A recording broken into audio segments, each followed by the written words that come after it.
Hey guys, Pat here from Rain Country. God is good all the time. And today we have a water leak, and come to find out there was a leak on our faucet. Upon inspection, I found out that it had house was built in 1964, so I figured, well, the gasket's probably wore out in the seat. So I was going to show you guys a little bit about changing out some simple things in a faucet that cost you little to no money to do. I like to keep a few things on hand in order to repair such things that come up. So I'll show you what I have on the bench here. Okay, here's the old stem and handle for the old faucet that's out there. And you'll notice that this little black rubber gasket, if you look really close, you can see how chewed up it is. Well, over time, these get brittle. Here's a new one at size 0. See, that's flexible. See how that bends? It's got pliability to it. So when it comes up on the seat, this thing gets pressed down onto the seat of the valve body, then it shuts off the flow of water. Well, this one here, as you can tell, that groove that's cut in there is actually the seat.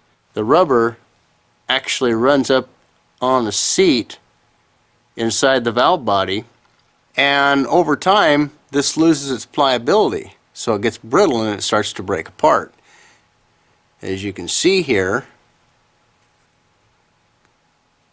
it's a little stiffer than the old gasket, and you can also see that it's just starting to crack and break apart. It just dries out, just like seals around windows and doors on your car, or windshield and stuff like that. You'll notice over time tires will do the same thing. They will crack and eventually get brittle and break apart. You can see my hand where it's starting to come off on my hands. Now, good rubber won't do that. Here I got a clean valve. It's much the same type of valve as the one that I'm going to replace. And you can see how the new gasket in here is ready to go. This comes out after you remove the screw. Well, the screw was actually missing off the old faucet. So I keep new screws on hand. I also keep a few various sizes of these gaskets on hand because that's a fairly common wear item in any household faucet. If you can see very closely, there's a small ridge inside of the valve body, and you can see that ridge just on the inside. I can kind of point at it, and you can see that ridge on the inside. Well, that gasket presses up against that and restricts or cuts off flow to the water. Obviously the water comes in this way and then is forced up through the valve body, up past that opening there, and then it goes out the front of the faucet. This, obviously, I had to remove the broken screw that holds down the gasket. I had to remove that screw. It was broke off. Over time, brass gets brittle also. Brass is actually kind of a brittle metal to start with. So I'll kind of show you the construction of how this works. So there's the gasket on top here that I haven't showed you yet. I've got to put a new one in. There's also a gasket right here. I checked to see how pliable that is. That feels pretty pliable. But if I have another gasket in stock, I'll go ahead and replace this as well. Just while I got the thing apart, might as well replace it. It's a pretty cheap item. But you can also, when you go to inspect these things, you want to look down here to see if the threads all look good down and around the base of this, because that's where, when you put this together, this is how the faucet opens. You go counterclockwise, and it lifts the gasket off of the seat. And so when you run this counterclockwise, it lifts it up on those threads. and this is the stem right here. So when you go to tighten it back down, this part that holds the gasket or the seal runs back into the seat and seals off the water. Now you want to check those threads to make sure that they're not all cracked up and coming apart, and check the wear on them. Make sure that the edges are kind of squared off. These ones look like they're in really good shape. This faucet didn't get used that much, so over the years it doesn't get used daily or even weekly. So there's not a whole lot of wear on the metal parts on this faucet. It's just age that has caused the rubber goods to deteriorate. So if my memory serves me correctly, this is the packing nut, and this is the valve stem. That's the seat.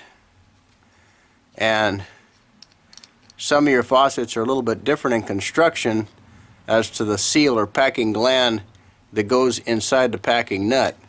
If it's leaking in this area right here, then that means that your valve stem or your valve nut or this washer here could be leaking on you. There's a few different designs out there, so this construction is going to kind of different in various ways, but typically there's a couple of places that need repair, and it could be just as simple as tightening this nut on the valve body, changing out any rubber wearable goods on the faucet itself, and a lot of times you're back in business.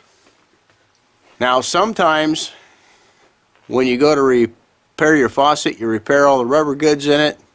So sometimes that little raised area on the bottom of the seat will get a nick in it, and will prematurely, this part down in there that I'm pointing at, that little ridge around there, if that gets nicked or worn, that will wear out this little rubber washer prematurely. That's a new one.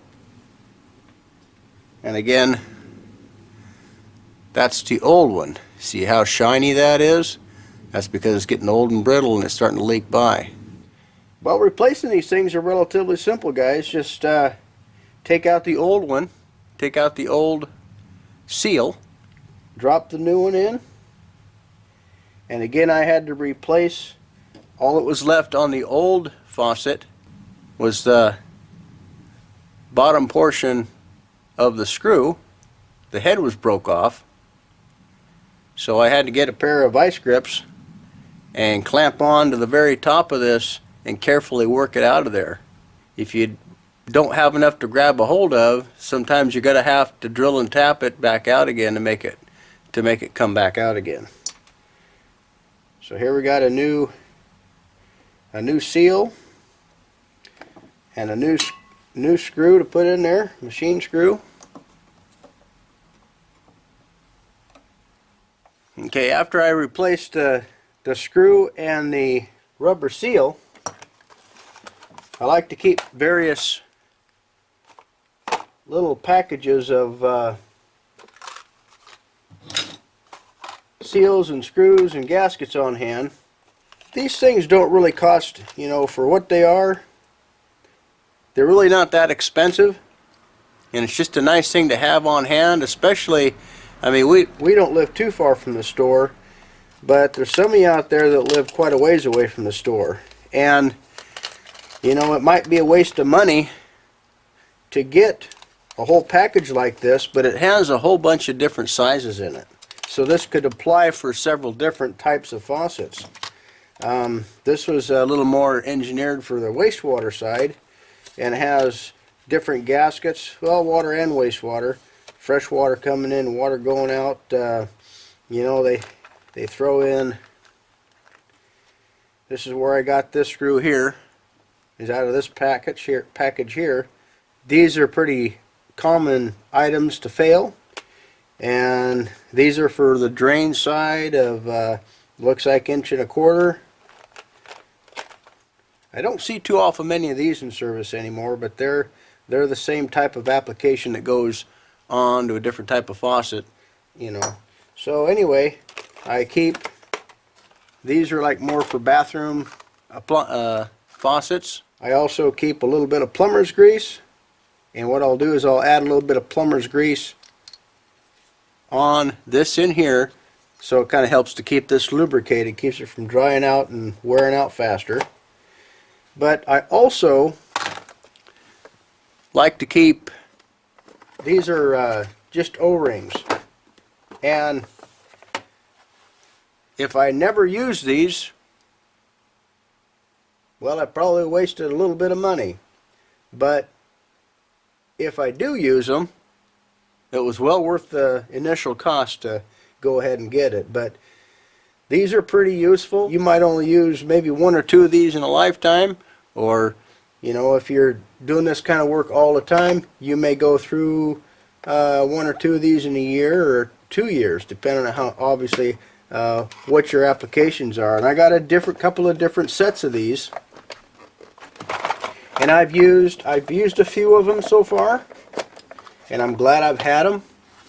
But especially when folks are not close to a store or hardware store or whatever like that, or something happens on a Sunday or and your store's closed, it's always nice to have stuff like this on hand in order to get your leak stopped.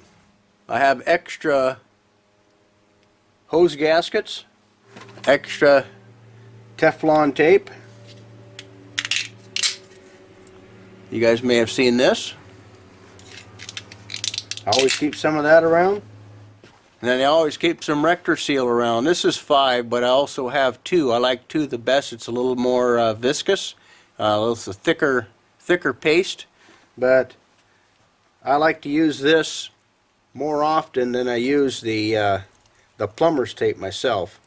It's easier to use, and it gets around your threads on your different plumbing pipes. If you've got threaded pipe that you need to work with, it's just a good idea to keep Rector Seal on hand. And like I say, I like 2 better than 5. I grabbed a 5 a while back because that's all they had, and I needed it right away. But since then I've got 2. I've got that out in my weird tool bag, so that's not close at hand so you can see it. The only difference is between the 2, one's got a 5 and one's got a 2. 2 means it's more viscous than the number 5. Anyway, those are just some quick things a guy might consider throwing in a little bag or a drawer or something like that to keep on hand. Obviously, you know, if you don't have any pipe wrenches or things like that, keep a couple of pipe wrenches and a couple of adjustable wrenches on hand to remove your packing nuts. Well, the best way I've found to remove these rubber washers or rubber seals or O-rings is to just barely get up underneath it with the blade of a sharp knife. Always wanting to be cognizant of the metal back in here. You don't want to be getting on the metal and marring that and affecting the integrity of the sealing capacity of that smooth metal.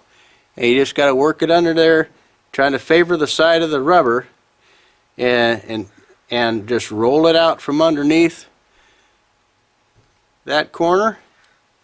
And once you get it up so high, you can put your thumb right there or a screwdriver and hold it in place. Then you can continue to roll it out of the channel that it was in there. Now when I got it that far, it'll come off the rest of the way just by rolling it off of there with your thumb or your finger. So when I pull that off of there, I'm just going to show you the resourcefulness of the parts that I have on hand. Now I'll match that with one of the O-ring gaskets that I have in my collection. So either one of these 2 packs should have a gasket. If not, I might be able to get an O-ring out of one of these bigger packages that I showed you. The other thing you got to realize with O-rings is that they come in various thicknesses and different circumferences. You know, one obviously wider than the other, but also these two are the same, or pretty close to the same in diameter, but some are actually thicker. They're thicker around than others too, so you have to try to match the radius or circumference size with the thickness of the gasket itself or O-ring. That one's getting closer, but no cigar. This one might be a winner.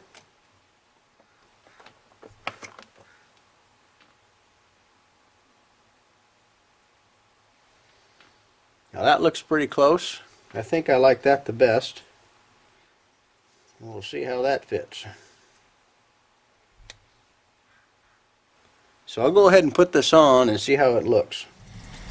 Okay, here we are in the front at our leaky faucet.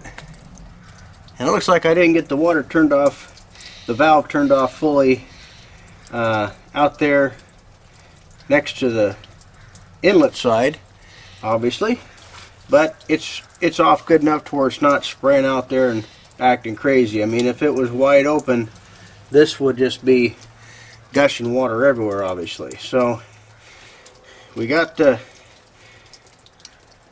all the gaskets and seals replaced.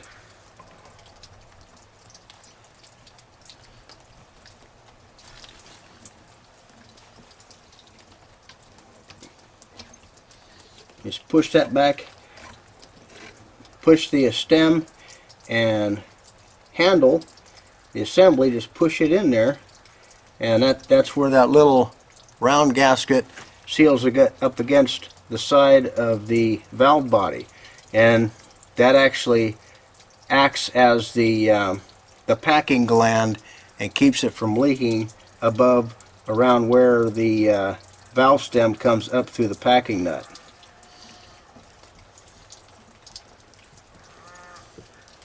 So now I'm just rotating the packing nut instead of the handle. I want to make sure that the handle's backed off. I'm putting the packing nut on to the valve body. Sometimes you have to turn this back the other way as you're turning the packing nut and tightening it onto the body of the valve. Okay, once you get that secure, you can turn off the faucet and turn that on full over at the valve coming in.